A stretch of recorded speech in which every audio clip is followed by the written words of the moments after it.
Good morning, Legion. Happy Friday. We're hosting a Legion open mic session today at 4 p.m. UTC for a community discussion covering Legion updates, AI debates, and ecosystem alpha. Matt from CETA will be joining to talk about what they've been building on Ironclaw. If you haven't checked out the Ironclaw docs yet, they're also live now on docs.ironclaw.com.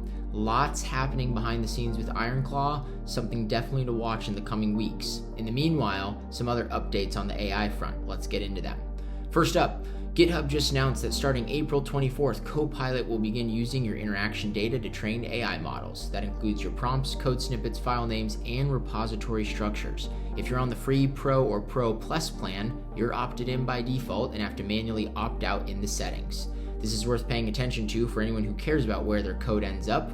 On Ironclaw and Near AI, confidential compute means your data doesn't get used to train someone else's models. If you haven't tried Ironclaw yet, as I've said above, now is a very good time to start.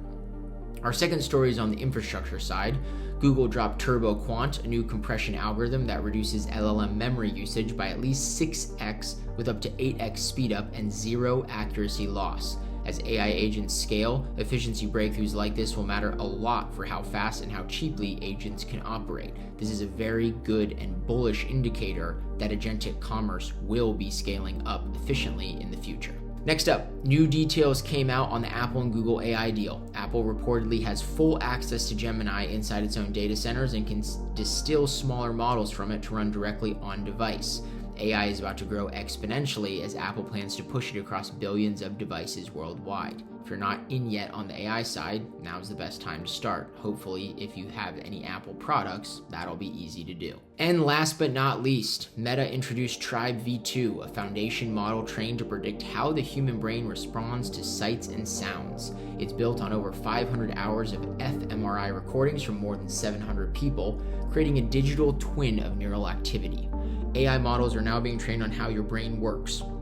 Between Apple tracking your conversations, GitHub using your code, and now brain data being used for model training, the case for user-owned AI and private compute keeps getting stronger.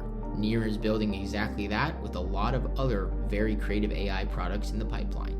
That's it for today, folks. Don't forget to join the open mic session later and have a great weekend.